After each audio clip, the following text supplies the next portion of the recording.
serving the end of some future event in life is to a Taoist absurd.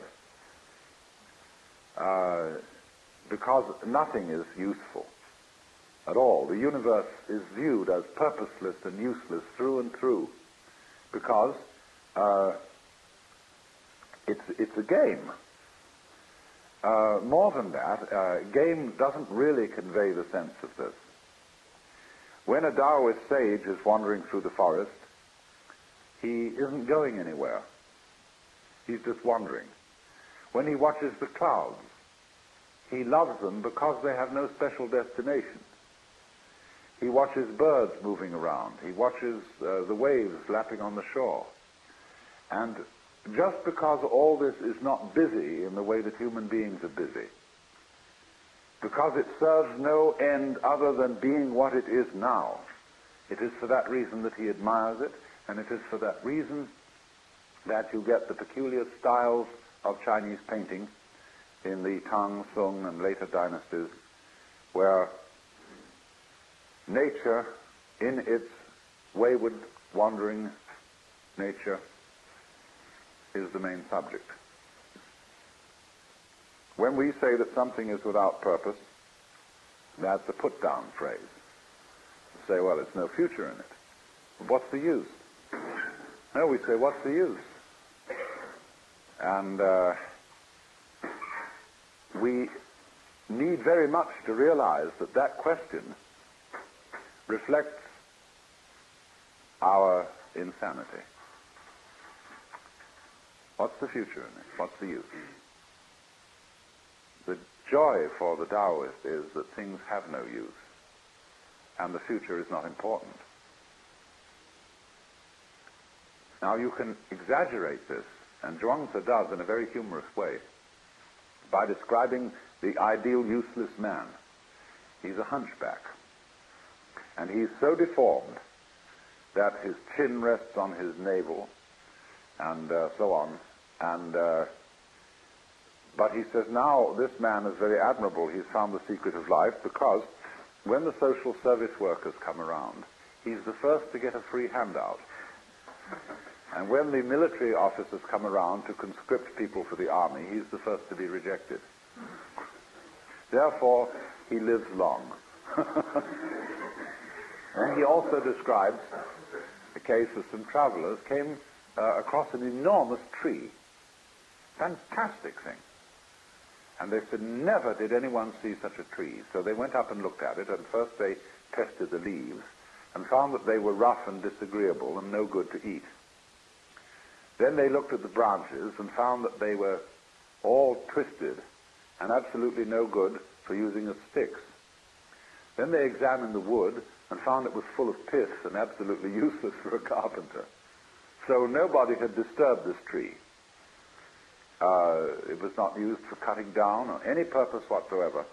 And so it grew to an enormous size and was of great age. Now, Zhuangzi is here pulling our legs. He is not exactly asking us to take all that literally, but this is his way of doing things. Then also he describes the behavior of the high form of man. And he says, the man of character, that is, in this case, the word de we were discussing yesterday, the man of character lives at home without exercising his mind and performs actions without worry. The notions of right and wrong and the praise and blame of others do not disturb him. When within the four seas all people can enjoy themselves, that is happiness for him. When all people are well provided, that is peace for him. Sorrowful in countenance, he looks like a baby who has lost its mother. Appearing stupid, he goes about like one who has lost his way. He has plenty of money to spend and does not know where it comes from. He drinks and eats just enough and does not know where the food comes from. This is the demeanor of the man of character.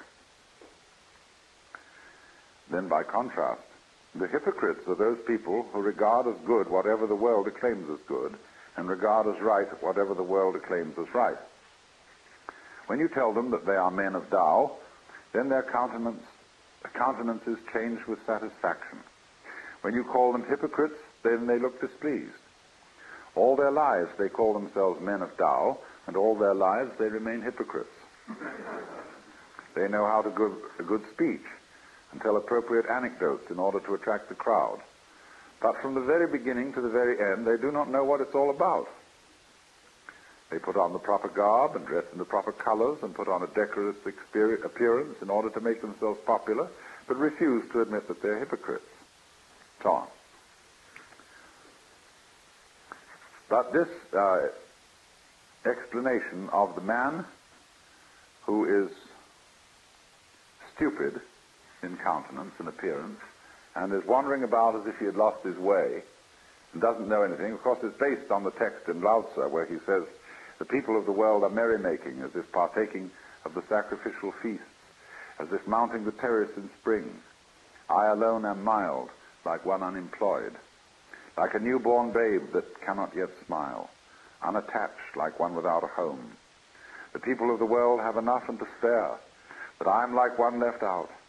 My heart must be that of a fool, being muddled, nebulous. The vulgar are knowing, luminous. I alone am dull, confused. The vulgar are clever, self-assured. I alone depressed, patient as the sea, adrift, seemingly aimless. The people of the world all have a purpose. I alone appear stubborn and uncouth. I alone differ from the other people and value drawing sustenance from the mother. Capital M, that's Mother Nature.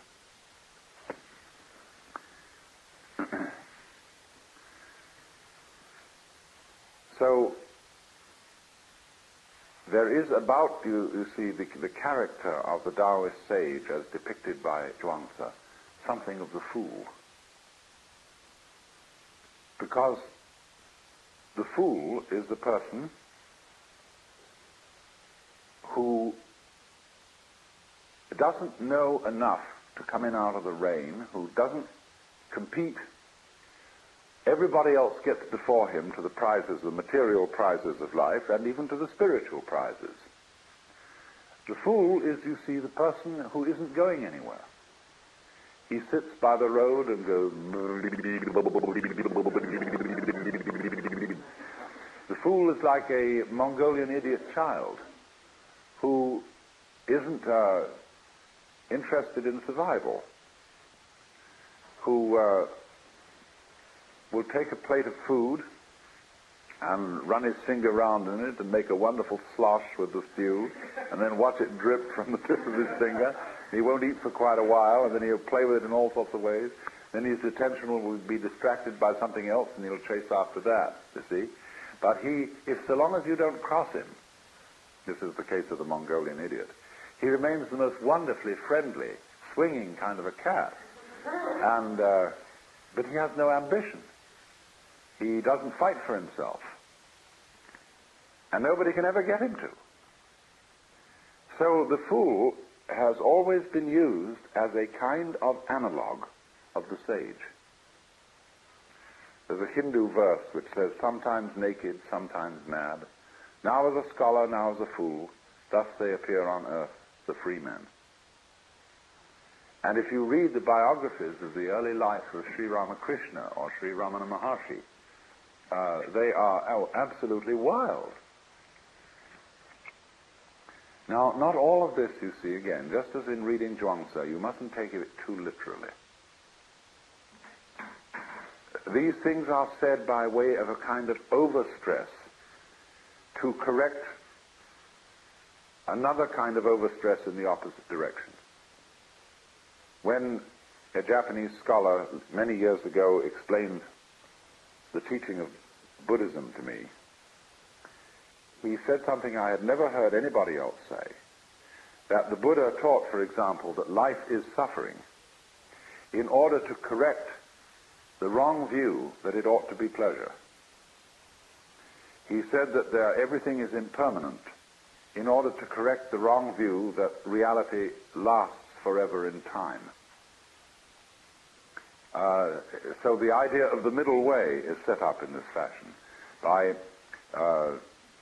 going to one extreme in order to correct another. And this is a very common Asian technique, and it is found especially in Zen, where teachers, when they are asked about something sacred, will always answer in terms of something secular.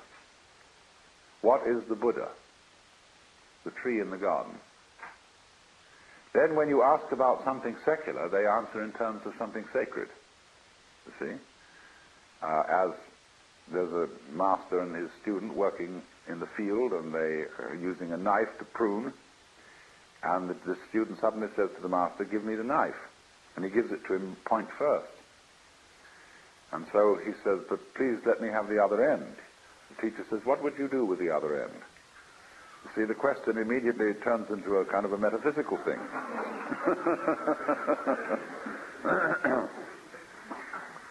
So this play back and forth between the extremes has as its interior design the awakening of the mind to polarity that I was talking to you about yesterday, this thing of mutual arising.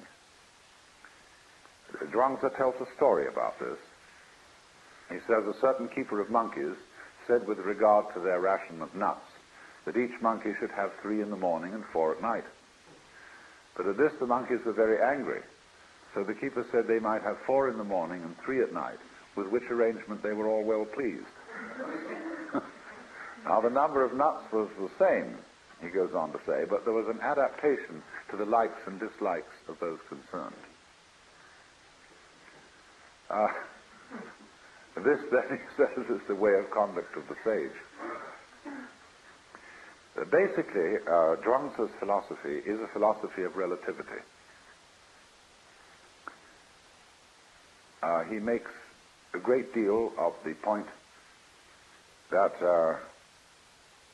there is no absolute standard of great or small, of important or unimportant.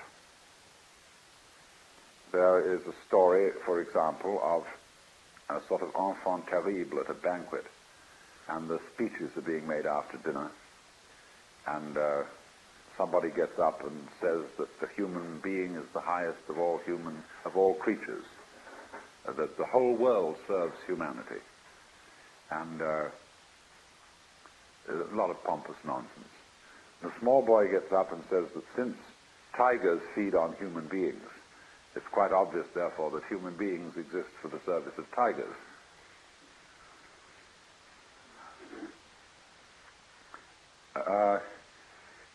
For Zhuangzi,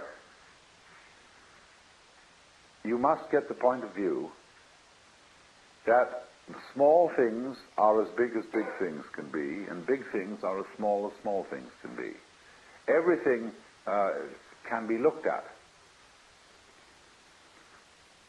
as great or small, important and unimportant, and all the steps between. Because his conception of the world is essentially cyclic.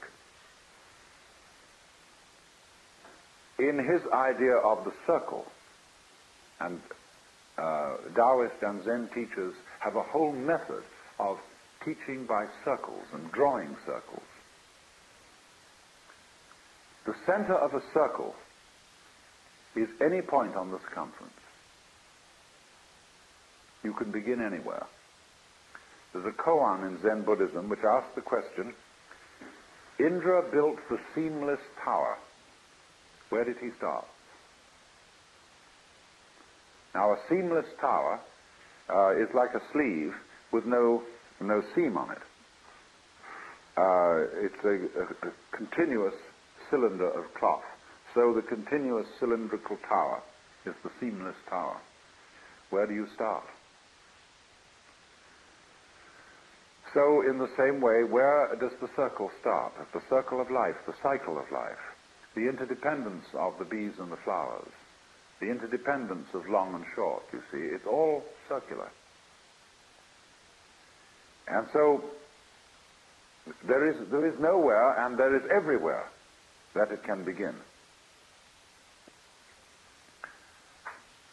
In the same way, when he discusses the organs of the body, he makes a catalogue of all these organs and says, now, which do you prefer?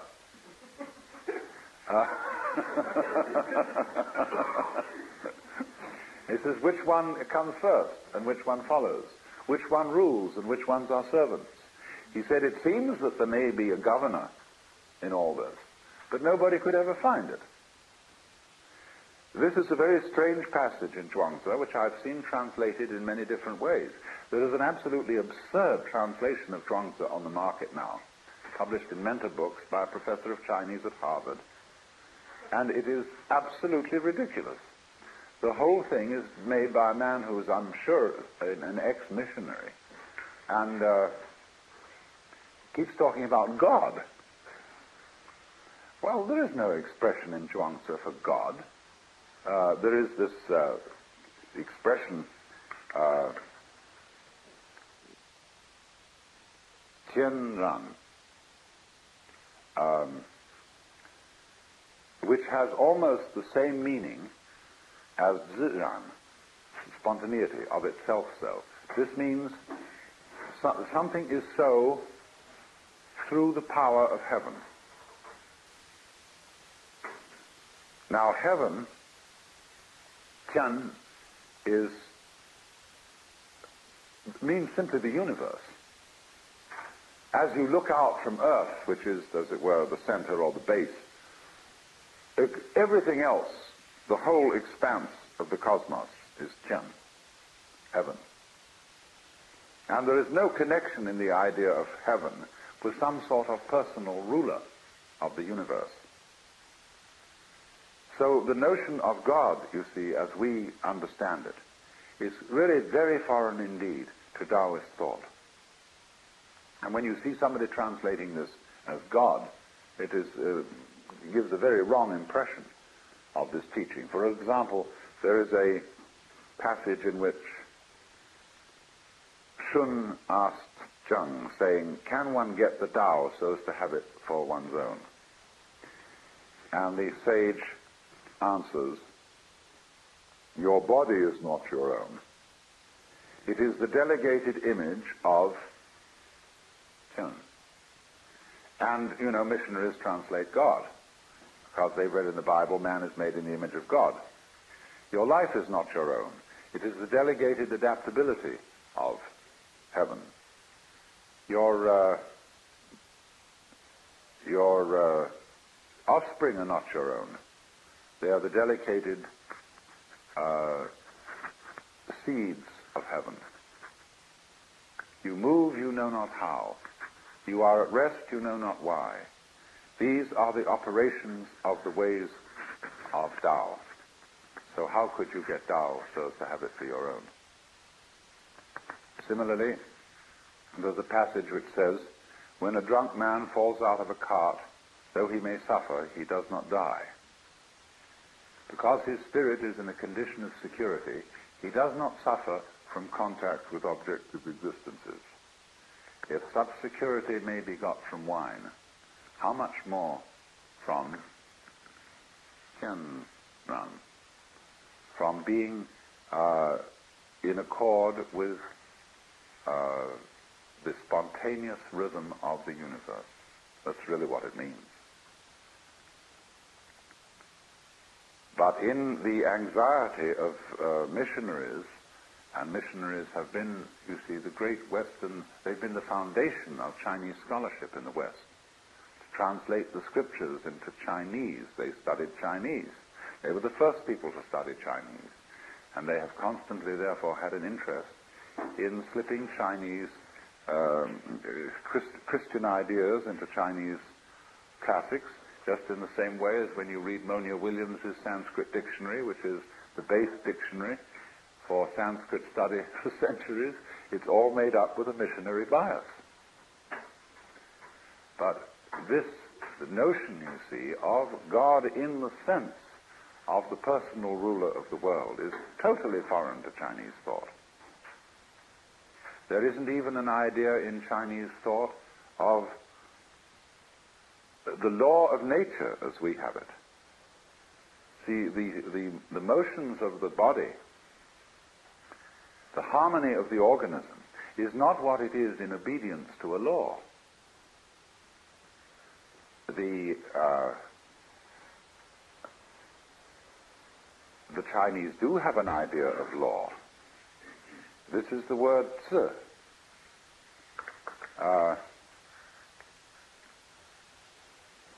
This is an interesting character, nowadays written this way.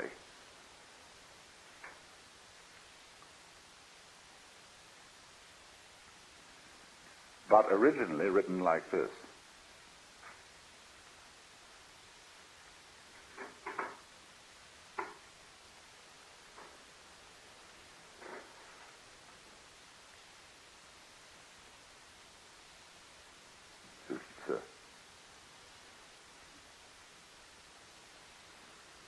This is a drawing of a sacrificial iron cauldron with a knife beside it. And it comes from a time when the laws were inscribed on the sacrificial cauldrons, so that when people came to offer their sacrifices, they would read the laws. Certain sages objected to this and said that if the people know what the laws are in the fixed terms of writing, they will develop a litigious spirit. That is to say, they'll start haggling about what it really says. And as you know, that is the principal occupation of lawyers. And they said that the thing is that you mustn't write it down like that. And so the Tao is described as Wuzi. We would translate literally lawless, but it means, of course, transcending this kind of law, which is specific law. Positive law, I think, is the correct legal term. So there is no notion in the Taoist philosophy, or one might almost say in Chinese philosophy as a whole, for this certainly includes Confucianism, no notion whatsoever of the world as responding to a boss. So the body, in other words, does not have in it a ruling organ. Its order is the consequence of, or the operation of, every part of it existing together simultaneously, arising mutually. There's no governor. Now, the difficulty, you see, in Zhuangzi's philosophy, the difficulty with human beings is they begin to think in terms of governing and ruling. And they set out to dominate themselves and their surroundings. And invariably this leads to a mess. He tells the story of an ancient man by the name of Polo. Polo was a great horse trainer. This is where we get the word polo from. But he said Polo absolutely ruined the nature of horses. Horses were nice, charming creatures like Dean Swift's Houyhnhnms before Polo interfered and ruined their nature. Then he says in other places, a good carpenter doesn't need a square or a compass. He works without it. And this is fantastically true of Japanese carpenters. You should see, one of the fascinating things in going to Japan is these old-style carpenters working from the roughest architectural plans you could imagine, and with the strangest instruments, but they have an uncanny knack of fitting things by feel and by eye. A great story is told of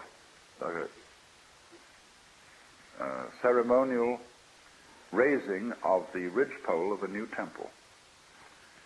And it was being done by a certain guild of carpenters, and there was a rival guild in town which had not got the contract, and they were very sore about it. So during the night, one of the members of the rival guild came, and he chopped off 6 feet or so of the ridgepole. And so when the master craftsman came in the morning and all the priests had arrived for the ceremony of raising the roof beam, he looked at it and said, somebody has interfered with this. It must be our enemy guild. They've cut off 6 feet of the roof beam. Anyway, he said, never mind, I will put it right. And he took his hammer and ceremonially struck the beam, then said, raise it. And it was raised, and it fitted exactly. So, the story is, of course, that the master carpenter knew that this would happen, and he made the beam too long.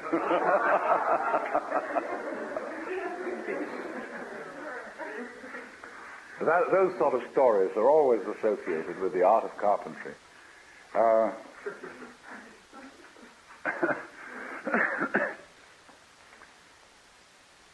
He needs no square, you see, because his sense of skill that is in his organism, in his nerves, in his senses, is much more subtle than anything that can be made with instruments. There are all kinds of stories about the artists of the Far East excelling in this kind of thing, of knowing with tremendous precision exactly where something should go. So a master is decorating a ceremonial tea room, and he's with his student, and the student wants to know where to put a hook for hanging a bamboo vase for flowers on the wall. And the master says, there, and the student makes a little mark. Somewhat later, the student rubs out the mark, gets rid of it. But he remembers by a tiny little secret prick in the cloth where it should go. And then he says to the teacher, excuse me, sir, but I forgot where you said that thing should go. And the teacher says it was there, and he puts his finger exactly on the same spot, you see. That's the sort of thing that is admired. Without the slightest calculation, you see. Now, he goes on and says, Zhuangzi explains at length that music has been ruined by the 5 notes. He says, the 5 notes will make a man deaf, and the 5 colors will make a man blind. Now, what does this mean? It's,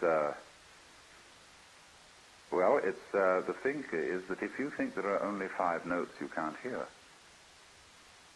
If you think there are only 5 colors, you can't see. The moment you say, this is a problem that we have in music, that we've got a notation, which is our chromatic scale. And the stave, the way we can write music, is limited to that possibility. But there are all kinds of subtleties between every one of our notes. Same way in writing our rhythm, we have to go in steps from whole note, half note, quarter note, 8th note, 16th note, and so on, and we can increase the value of each by 1/2 by dotting it. But that's the limit of our rhythmic expression. Whereas in all Oriental music, you have an infinite continuum, both of tone and of rhythm. They make the most extraordinarily complicated rhythms. And the way you learn music is not from notation, not from measures, but from the living body of your teacher demonstrating the ways of playing instruments. So you follow the teacher, the man, instead of what it says in a book.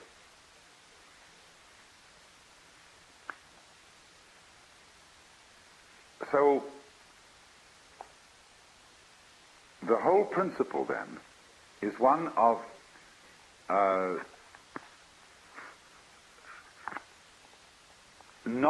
of success in life through not pushing it around, through not trying to govern it.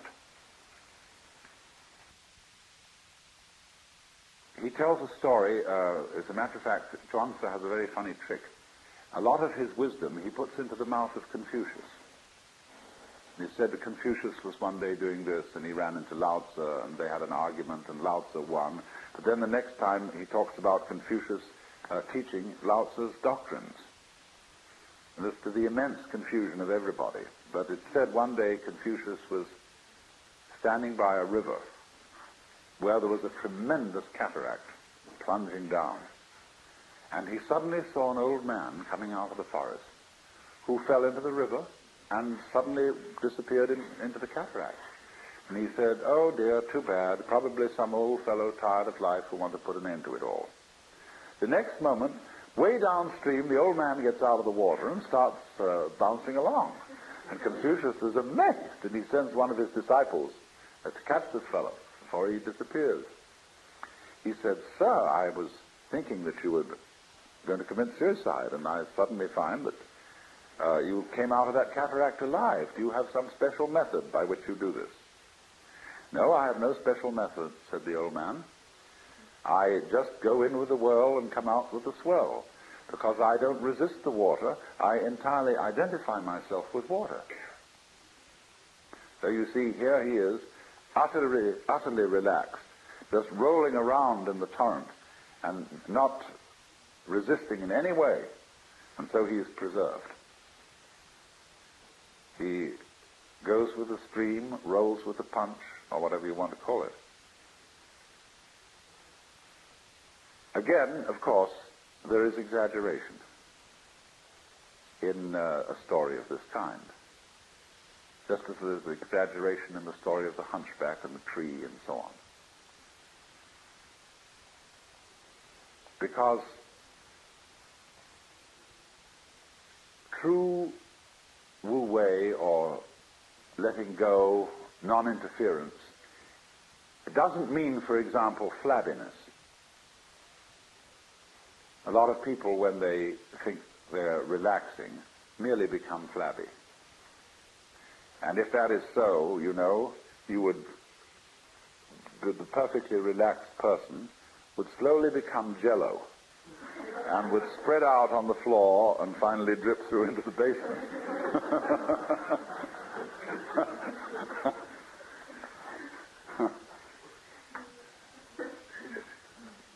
Relaxation, you see, is simply something that happens when there's too much yang in you, too much of the positive. You need to balance off with the yin. And the trouble is that human beings, in their anxiety to control things, exhibit too much yang, too much aggressiveness, too much of the male principle. They need the balance of the female. And so all these exaggerations in the direction of let things go, let things happen, don't interfere, are stressing the yin point of view to compensate for the excess of yang. And furthermore, the difficulty always comes, I remember reading a book called You Must Relax.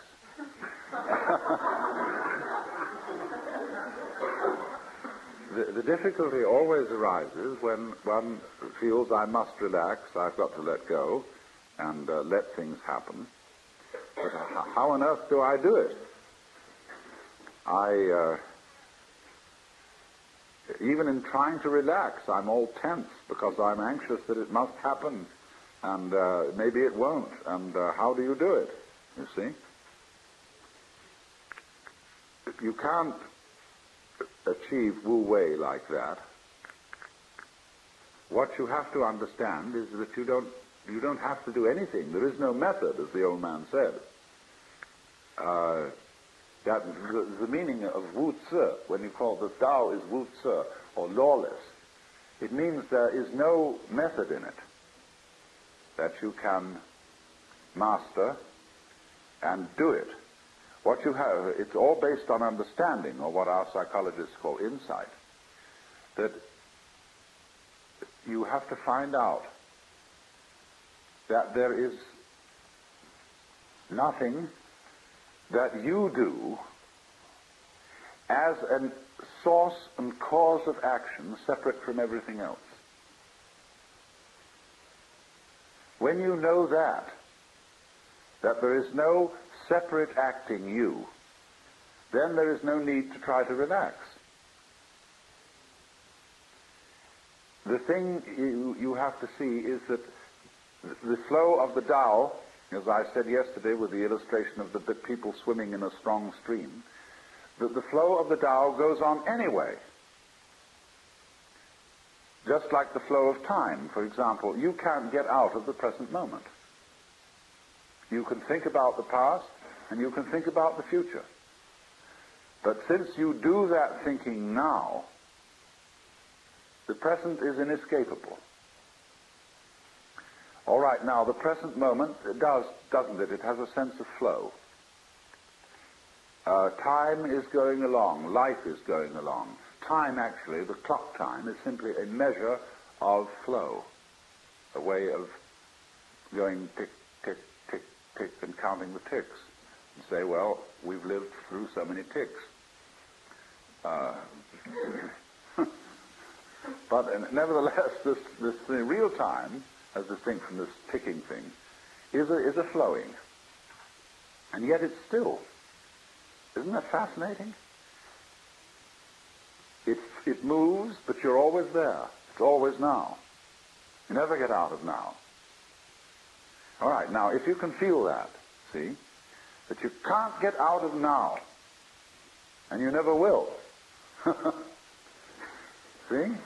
Now, realize that what we call now is the same thing as Tao. The Tao, the course of things, the eternal now, the presence of God, anything you want to call it. See? That's now, and you can't get out of it. So there's no need to get with it, because you can't get out. See? That's beautiful. You just relax, and you're there. So that's the principle of flowing. You can make all kinds of very clever ways of postponing finding this out. It's terribly simple. That you can say, well, this is a very spiritual matter, and I'm an unevolved person, and it'll take me a great deal of time to realize this in a more than an intellectual way. That's an excuse for playing your own game and not finding this out.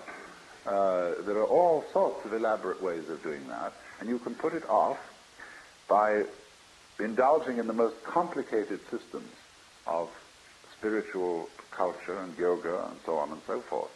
And that's all right. I have no objection to your putting it off if that's what you want to do. But actually, it's always here and now. Just as you can't get away from now, you can't get out of the Tao. But that's the humor of the whole thing. And that's why Zhuangzi has his beautiful light touch. He says, the heron is white without a daily bath. The crow is black without being painted in ink. And this is the same saying, you know, as in Zen. In the spring landscape, there is nothing superior, nothing inferior. Flowering branches grow naturally, some short, some long. Or they say a long thing is the long body of Buddha. A short thing is the short body of Buddha. There are, therefore, you see, blondes and brunettes, fat people and skinny people, tall people and short people, cultured people and vulgar people.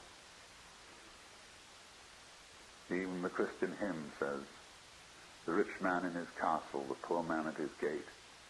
God made them high and lowly and ordered their estate. You know, we don't sing that now because we've got too much social conscience.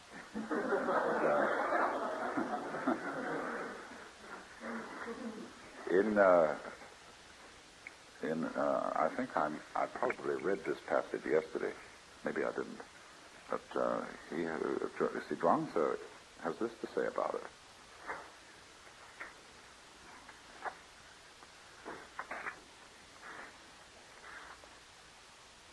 Those who say that they would have right without its correlate wrong, or good government without its correlate misrule, do not apprehend the great principles of the universe, nor the nature of all creation. One might as well talk of the existence of heaven without that of earth, or of the negative principle, yin, without the positive, yang, which is clearly impossible. Yet people keep on discussing it without stop. Such people must be either fools or knaves. Of course, one could always reply to Zhuangzi that there have to be fools and knaves so that we can recognize the existence of sages.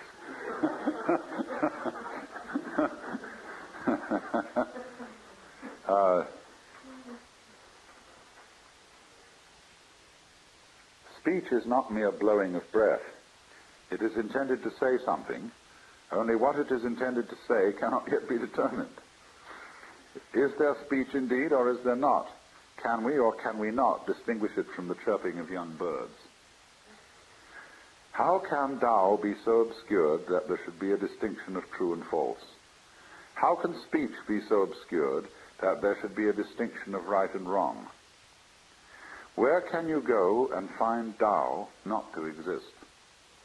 Where can you go and find that words cannot be proved?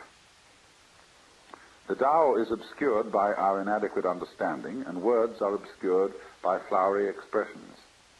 Hence the affirmations and denials of the Confucian and the Mozian schools, each denying what the other affirms and affirming what the other denies. Each denying what the other affirms and affirming what the other denies brings us only confusion. There is nothing which is not this. There is nothing which is not that. What cannot be seen by that, the other person, can be known by myself. Hence I say, this emanates from that. That also derives from this. This is the theory of the interdependence of this and that. Nevertheless, life arises from death and vice versa. Possibility arises from impossibility and vice versa. Affirmation is based upon denial and vice versa. Which being the case, the true sage rejects all distinctions and takes his refuge in heaven. That's in the universe. For one may base it on this, yet this is also that, and that is also this. This also has its right and wrong, and that has its right and wrong. Does then the distinction between this and that really exist or not? When this, the subjective, and that, the objective, are both without their correlates, that is the very axis of Tao. And when that axis passes through the center at which all infinities converge, affirmations and denials alike blend into the infinite one. Hence it is said that there is nothing like using the light. See, the axis of the opposites is the perception of their polarity. The difference between them is explicit, but the unity of them is implicit. The difference, the explicit difference between two ends of a stick, but the implicit unity that they are ends of the same stick, you see? So that's the axis. The axis of Tao is the, you might call it the secret conspiracy that it lies between all poles and all opposites, which is implicit, esoteric, or whatever you want to call it, that they're fundamentally one. So that unity, whether it's between you and the universe, or whatever polarity you want to take, is not something that has to be brought into being.